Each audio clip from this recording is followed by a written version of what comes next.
چنانچہ مکہ مکرمہ میں ایک عورت تھی جس کو اپنے حسن و جمال پہ بڑا ناز تھا. وہ ایک مرتبہ نہانے کے بعد کپڑے بدل کے اپنے بال سنوار رہی تھی، آئینے کے سامنے کھڑی تھی اور بہت اپنے آپ پہ فریفتہ تھی کہ میں بہت حور پری ہوں.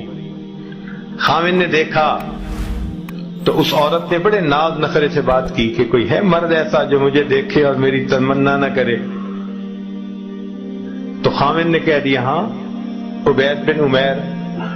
یہ مسجد نبوی میں ایک خطیب تھے، اس زمانے میں عالم تھے جو درس دیتے تھے اور بڑے باخدا بزرگ تھے. اس نے ان کا نام لے دیا کہ عبید بن عمیر. تو میاں بیوی کا تعلق عجیب سا ہوتا ہے. آگے سے کہنے لگی کہ تو مجھے دے اجازت، میں تجھے دکھاتی ہوں کہ وہ پھسلتا کیسے ہے. اس نے کہا ٹھیک. عورت کو اجازت مل گئی، وہ نکلی باہر، مسجد کے دروازے پر آ کر کھڑی ہو گئی. اب مسجد سے جب وہ باہر نکلے تو عورت نے پہلے تو ایسی بات کہی کہ جیسے کوئی مسئلہ پوچھنے کے لیے کھڑی ہو. تو چونکہ انہوں نے مسئلہ بتانا ہوتا تھا، ذمہ دار تھے، تو وہ کھڑے ہو گئے. اس نے بات کرتے کرتے اچانک اپنا نقاب ہٹا دیا. اس کا خیال یہ تھا کہ جب وہ میرے حسن و جمال کو دیکھیں گے تو فریفتہ ہو جائیں گے. جیسے ہی اس نے ایسا کیا تو انہوں نے نظر ہٹا لی اور کہا کہ دیکھو، تم کیوں ایسے کام کے بارے میں سوچتی ہو جس سے دنیا میں بھی تمہیں ذلت ملے گی، آخرت میں بھی تمہیں ذلت ملے گی. اب یہ الفاظ اتنے درد کے ساتھ ان کے منہ سے نکلے، وہ شرما گئی، واپس آ گئی. خاوند نے پوچھا کیا بنا؟ کہنے لگی کیا مرد ہی نیک ہوتے ہیں، عورتیں نہیں نیک ہو سکتی؟ میں بھی نیک بنوں گی. اس کی زندگی بدل گئی. اس کے بعد وہ روز اپنے خاوند سے پوچھتی عشاء کے وقت کہ تمہیں میری ضرورت ہے. اگر کہتا ہاں تو خاوند کے پاس وقت گزارتی، اور اگر وہ کہتا نہیں تو جبہ پہن لیتی اور ساری رات مصلی پہ عبادت کرتی. اس کا خاوند کہا کرتا تھا کہ پتہ نہیں عبید بن عمیر نے ایک فکرہ بول کے میری بیوی کو راہبہ کیسے بنا دیا. وہ راہبہ بن گئی.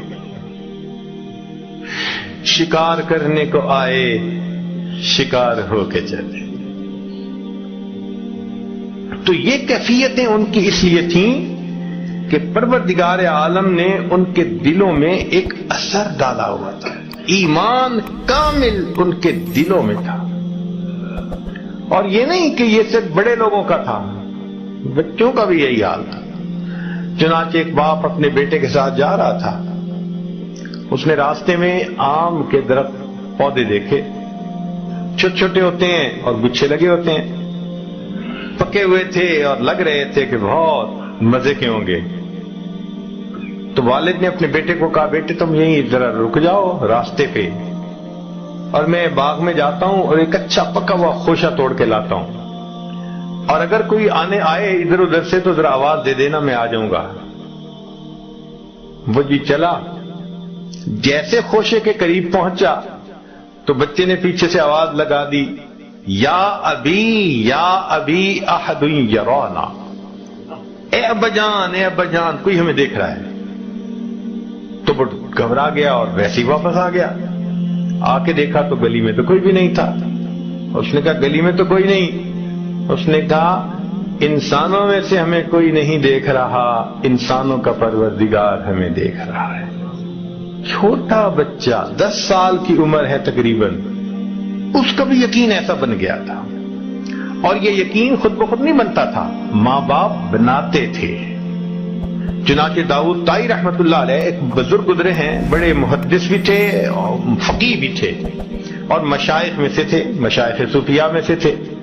امام اعظم ابو حنیفہ رحمت اللہ علیہ کے ہاں جو خاص شاگرد تھے نا 40، جو فتویٰ لکھنے میں مشورے میں کام آتے تھے، جو مجلس مشاورت تھی، یہ اس میں سے ایک تھے، مگر تقویٰ کے پہاڑ تھے. وہ اپنے بارے میں خود بتلاتے ہیں کہ میری عمر 5 سال کی تھی تو میرے ماموں گھر آئے اور کہنے لگے کہ داؤد اللہ کو یاد کر لیا کرو. میں نے کہا کیسے یاد کروں ماموں؟ کہنے لگے جب تم سونے لگے ہو نا بستر پہ تو اس وقت تم چند مرتبہ کہہ لیا کرو اللہ میرے ساتھ ہے، اللہ مجھے دیکھتا ہے، بس یہ کہہ لیا کرو اور سو جایا کرو۔ میں نے کہنا شروع کر دیا۔ پھر ملاقات ہوئی تو کہنے لگے اللہ کو یاد کرتے ہو؟ میں نے کہا میں اتنی دفعہ۔ کہنے لگے کچھ زیادہ کہا کرو۔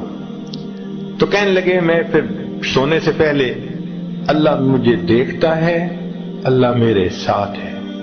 اب جو بات بندہ روز کرتا رہے اس کا دل پہ اثر ہوتا ہے۔ وہ کہتے ہیں کہ میں بچہ تھا، اس لفظ کے بار بار کہنے سے میرے دل میں اللہ کا ایسا استحضار آ گیا کہ بچپن سے دل سے ہی خواہش نکل گئی کہ میں نے کوئی نافرمانی کرنی ہے۔